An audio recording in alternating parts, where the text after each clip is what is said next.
In short, things are going to get a lot worse before they get better. I am someone who has not just been studying misinformation, disinformation, radicalization, and extremism for nearly 10 years now. I'm someone who has been studying Charlie Kirk, Turning Point USA, and the effect that that has had on our country and our politics as a whole.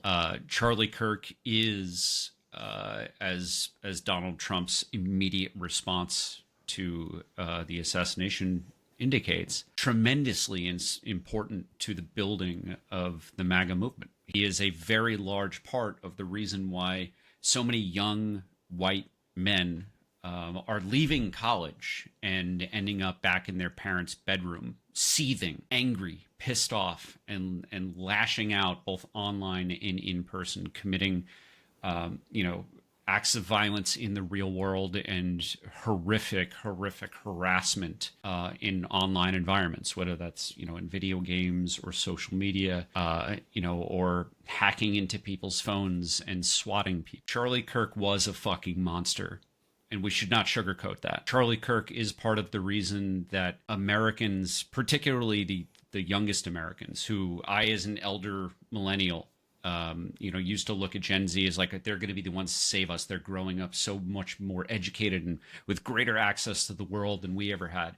Charlie Kirk is the reason for so much of the regression that we have seen culturally here in the United States and in our politics. With all of that said, fascist movements, authoritarian movements love a fucking martyr, and Charlie Kirk is now a martyr. Charlie Kirk's death will be used to justify political violence and state violence against American citizens.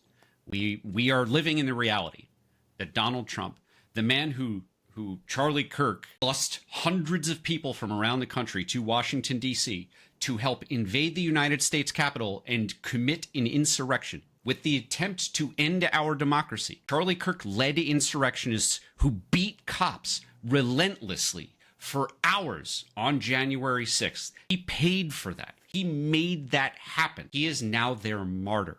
We are going to see an explosion of violence in this country. I am not going to sugarcoat this.